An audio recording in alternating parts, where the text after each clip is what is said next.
Hello বন্ধুরা, নমস্কার। আজকে আমি রান্না করব ঝিঙে দিয়ে, আলু দিয়ে আর রুই মাছ দিয়ে রান্না করব। তাই ঝিঙেগুলো আমার ঝিঙে কাটা হয়ে গেছে, এই যে কেটে ধুয়ে পরিষ্কার করে নিয়েছি।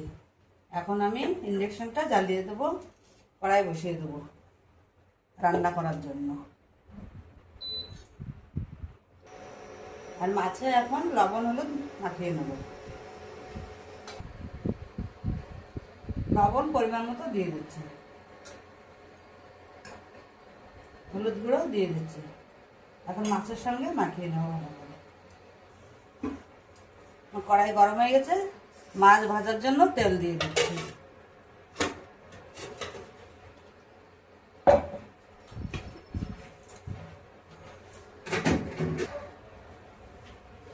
তেল গরম হয়ে গেছে, এখন মাছ দিয়ে দিচ্ছি।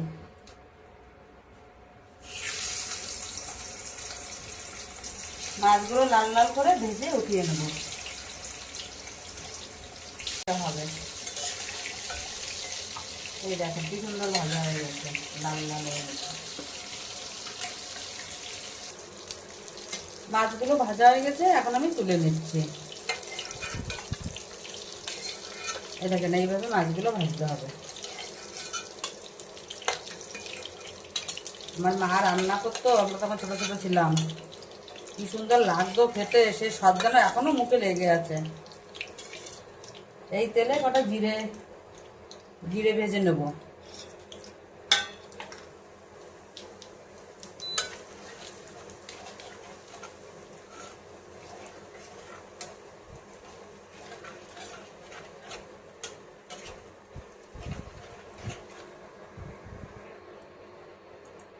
এই যে আমি জিরে কটা ভেজে তুলে নিয়েছি, এইগুলো পরে নামানোর সময় গুঁড়ো করে দেবো।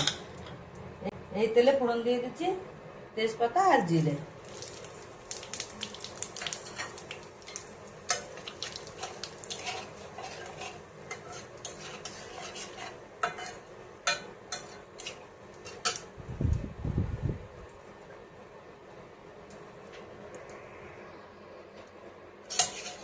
এখন সবজিগুলো দিয়ে দিচ্ছি।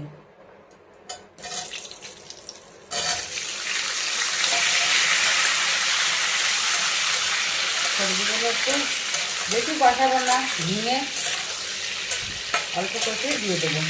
যা এখন হলুদ গুঁড়ো দিয়ে দিচ্ছি।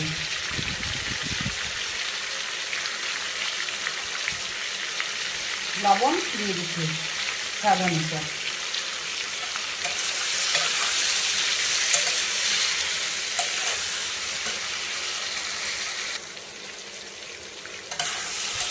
ঝিঙেটা কষানো হয়ে গেছে, এখন আমি জল দিয়ে দিচ্ছি।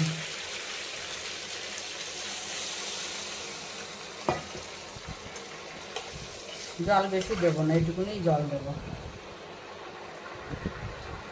একটা কাঁচা লঙ্কা দিয়ে দিচ্ছি। এখন একটু ঢাকা দিয়ে দিচ্ছি, জাল হতে থাকুক, বাকি কাজ আমি করে নিই। ঢাকনাটা উঁচু করে দেখি। মাছগুলো দিয়ে দেবো এখন।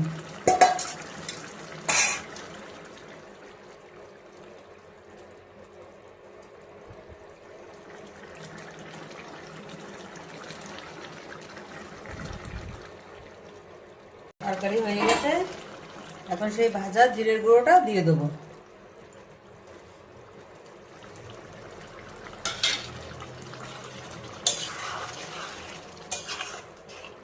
এখন নামিয়ে নেব তরকারি।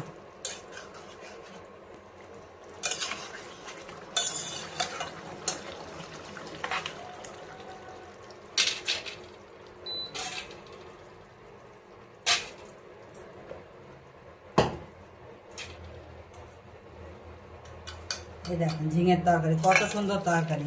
গরমের দিনে এইসব তরকারি খেতে হয়, শরীরও ভালো থাকবে, খেতেও ভালো লাগবে। কত সুন্দর তরকারি।